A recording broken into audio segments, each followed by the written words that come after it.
Testing for carbon monoxide was negative. Causes of death for actor Gene Hackman and his wife Betsy have been revealed. Alone, Gene Hackman withered away. Betsy developed an uncommon illness. Why, though, would anyone want to lock their files? In spite of reports that Betsy had departed, her phone continued to ring. An unsettling series of coincidences, or a secret waiting to be revealed. Perhaps the official line is correct and everything is crystal clear. Or maybe the reality is far more expansive than our wildest dreams. Whatever the case may be, it is only a hypothesis, a fragmented and incomplete part of a much larger whole. A charming town in New Mexico where the artistic and cultural traditions coexist with the natural beauty of the desert, Santa Fe. When an urgent call reached the Santa Fe Police Department on February 26, 2025, that tranquility was disturbed. The initial responders were two heating system technicians named Marcus Vega and James O'Reilly. No one opened the door when they were asked that morning to inspect the furnace of the Hackman household. They tried calling, knocking, and ringing the bell many times, but the home remained hauntingly silent.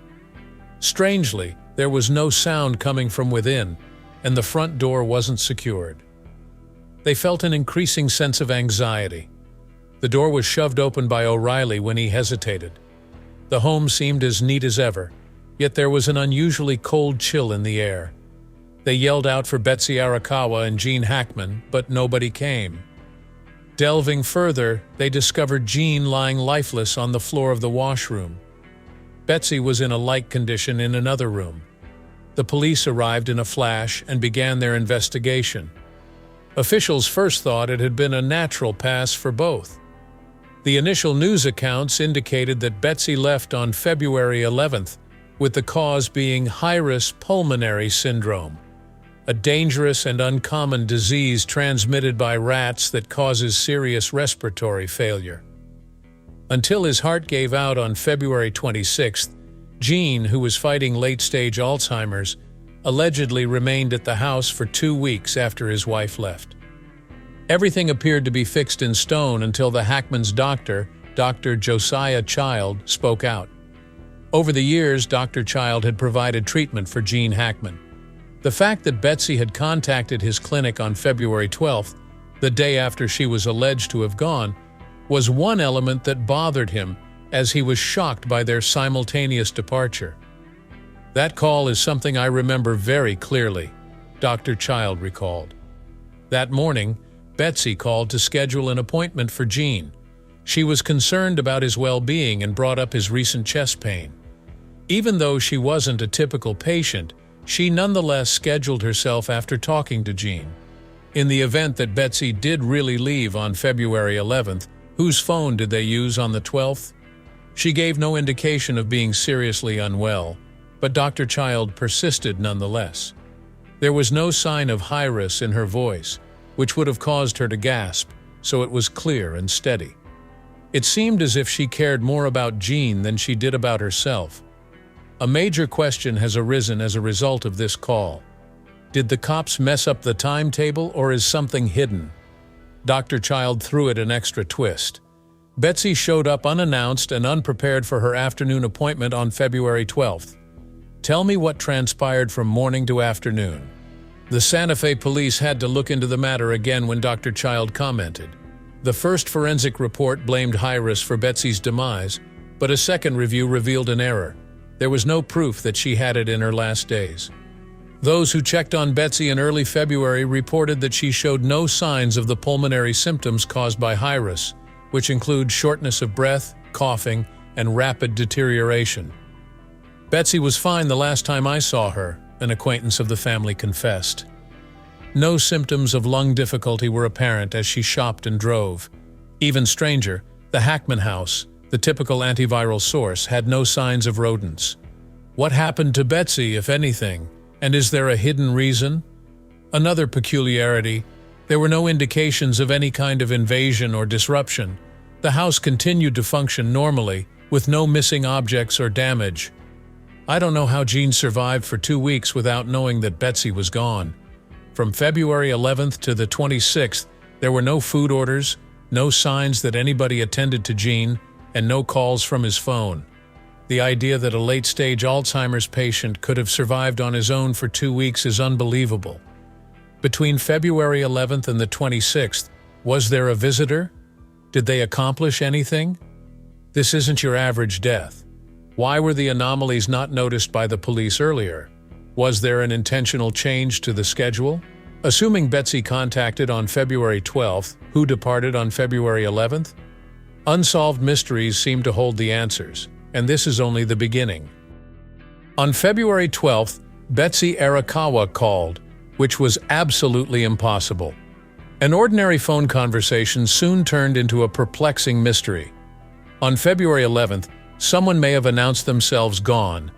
How could they then schedule appointments and prepare for the next morning? Dr. Josiah Child vividly remembers that entire call.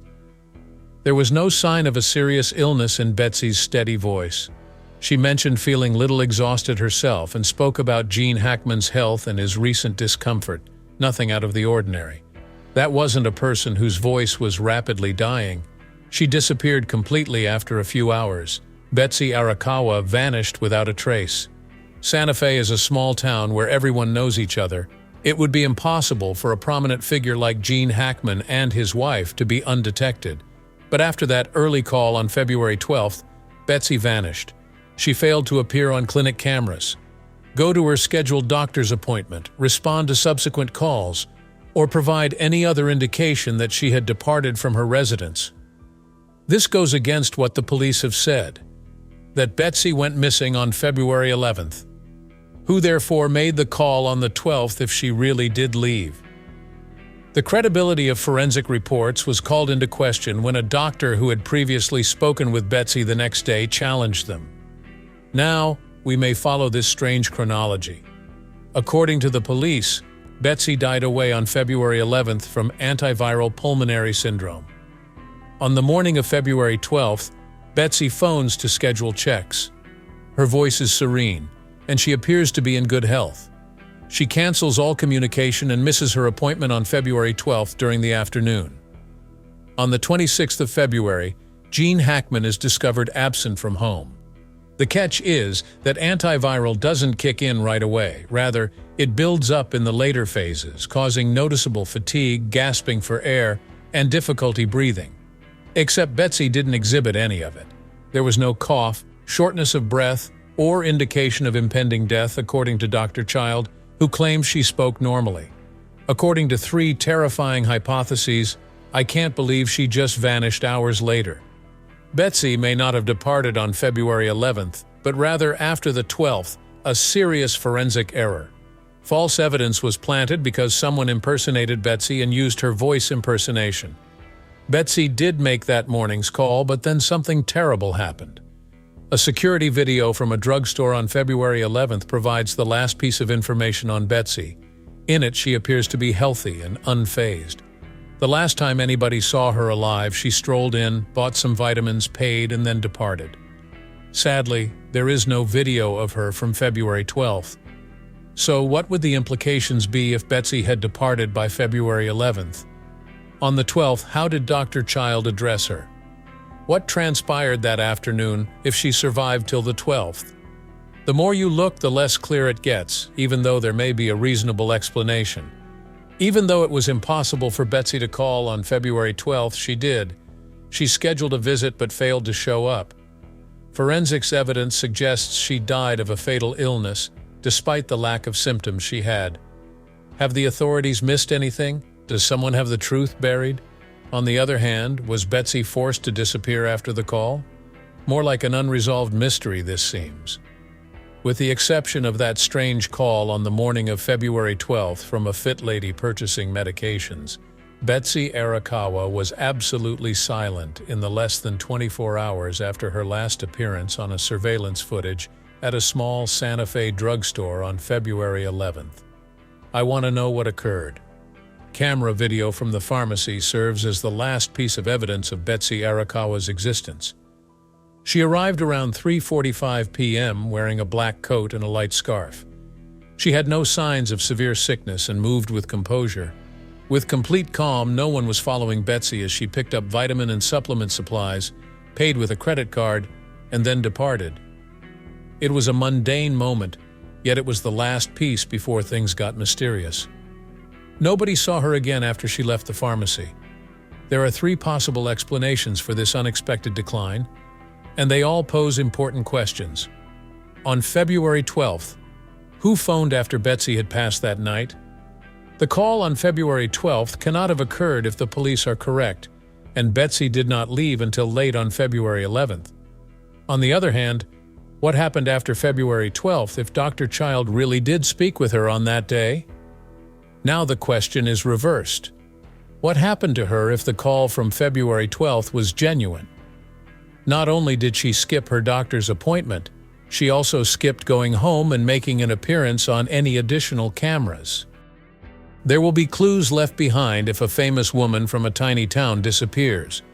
Why weren't there any eyewitnesses if Betsy had been abducted? Also, why would someone stage it if they did? Could this be a departure disguised as a disappearance if the cops mistook her passing date? There is a secret being kept. Were these premeditated events, or were they purely coincidental? Gene Hackman and Betsy Hackman were married for decades, but according to official accounts, he was so devoted to his wife that he failed to notice when she passed away for 2 weeks. When questioned by the authorities, Hackman reportedly blamed his wife's deteriorating memory and diminished awareness of her absence on Alzheimer's disease. However, its validity diminishes as you continue to reflect. How is it that a guy and his wife may share a house for a whole week and yet feel nothing? Even when his closest pal was not around, the once sharp actor Gene Hackman exhibited absolutely no emotion. On a more serious note, according to official reports, why didn't Hackman contract the high-risk virus if Betsy really did fall victim to it?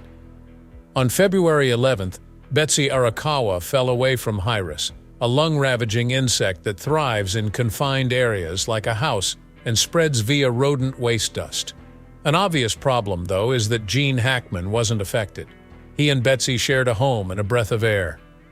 There is no indication that Hackman experienced any symptoms of coughing, fever, or shortness of breath, but Gene was prepared in case high-risk abducted her. No history of his seeking medical attention for lung problems or antiviral symptoms has been found. For some reason, the virus only affected Betsy in that room while ignoring Gene. Is that sickness genuine, or was it a fig leaf to conceal anything else? This raises an uncomfortable issue. Would it have been possible to keep Gene away from Betsy when she was sick if he had avoided high-risk? Incredibly, Betsy went missing following her call on February 12th and was never heard from again. But Hackman allegedly continued to live for 2 weeks after her disappearance, oblivious to her loss. It becomes clear that Hackman's Alzheimer's may have prevented him from noticing, or that someone may have sheltered him from reality by covering up Betsy's fate. Were you the one to pull it off? Was Hackman managed by someone who entered? Were his knowledge twisted in any way? Had someone tried to mislead him about Betsy? Why is it the case if yes? The house seemed to be unharmed when police arrived at the site. The fact that Hackman did not contact anybody during those 2 weeks remains a mystery. He did not disclose any visits, did not phone hospitals or physicians, and showed no indication that he was seeking assistance.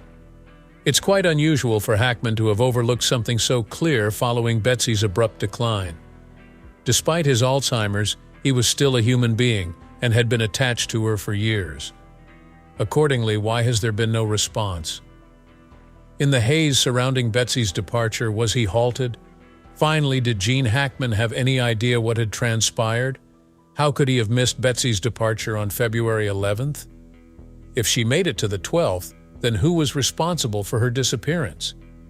Was he unable to speak up if he had a hunch that something was amiss? Some terrifying speculation has surfaced. Perhaps Gene Hackman wasn't an innocent elderly man. Perhaps he understood but was unable to communicate. Maybe someone planted a different tale in his head and distorted his reality. Perhaps he was aware of Betsy's reality but was unable to reveal it since his heart was about to give out. Was it a natural progression, or is there more going on here? Above all else, does this story conclude at this point? A call was made by Betsy Arakawa on February 12th. Dr. Josiah Child had been monitoring the Hackman's health for many years, so she scheduled an appointment with him. Nothing seemed off in her speech, as if someone were preparing to depart, but there was still one major hitch. On February 11th, it was said that Betsy had disappeared. Can you tell me who called on the 12th? Among the few witnesses who can attest to the fact that Betsy remained in the area after February 11th, Dr. Child stands out. Everything that came before the probe crumbles if he's correct. Assuming the mistake is not an accident, what next? The call comes back to Dr. Child vividly. The person on the other end of the line sounded ordinary. Neither was Betsy in a state of extreme fear or illness. Like any other day, it seemed mundane. Who contacted Dr. Child if Betsy had indeed disappeared by February 11th?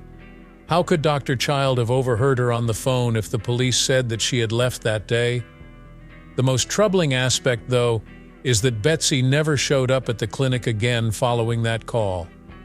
Dr. Child was sure he knew her voice since he had seen and checked her several times previously. Therefore, if the police claim that Betsy departed on February 11th, two bleak alternatives exist. Either the cops were mistaken, Betsy survived until something happened after the 12th, or Betsy had already left by the 11th and someone had falsified her tone. Both ways get to the same sinister subject: why the cover?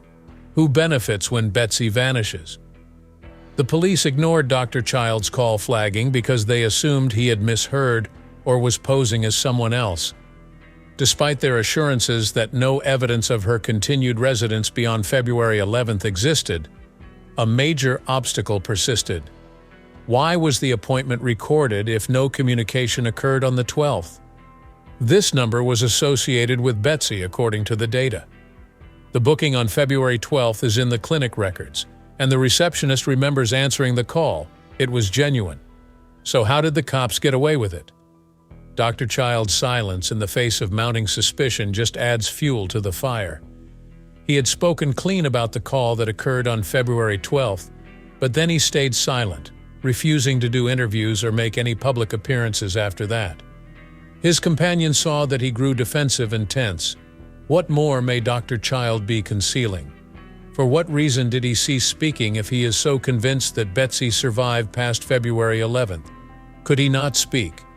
Who provided the authorities with an inaccurate summary if the original inquiry was flawed? In their haste to wrap up the case, they disregarded Dr. Child's testimony. There was a greater power or invisible hand at work, since no one in the Hackman family dared to dispute the results. What was the point if this wasn't an accident?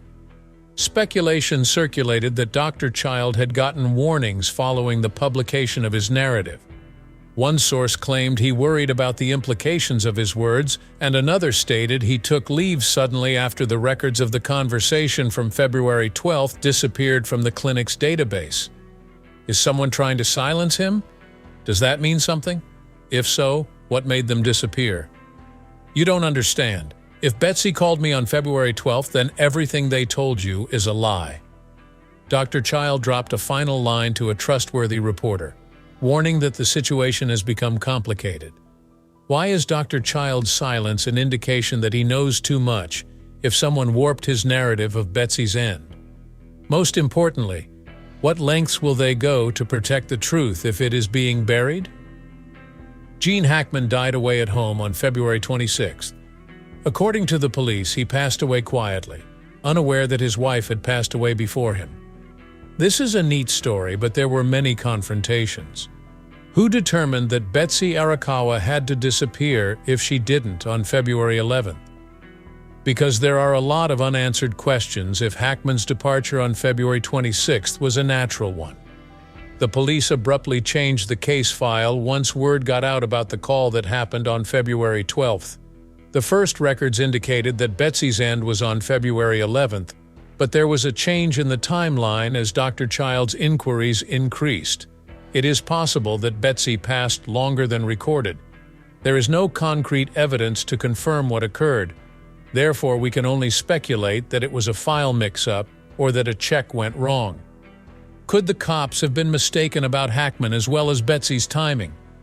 There had been no serious sickness, no abrupt collapse, and no one had seen Gene Hackman's final breath. He passed away 15 days after Betsy's situation became public knowledge. When his wife wasn't around, did Hackman truly miss her, or was he silenced? Who was in charge surrounding Hackman if he was totally isolated? What matters most is whether he spoke freely, or was he coerced into lying? Though the whole truth may never emerge, fragments do, ready to be unraveled by an adventurous spirit. There are still too many mysteries and unsolved problems surrounding the lives of Gene Hackman and Betsy Arakawa, and someone is aware of this. Are they going to be brave enough to tell the truth about Gene Hackman and Betsy Arakawa? For all we know, it may be nothing more than a series of coincidental twists and pieces spun into an enthralling story. Or maybe someone knows the solution but chooses to keep quiet. This isn't a final decision. It's based on speculation and the little information we have. Maybe we'll all interpret the story differently.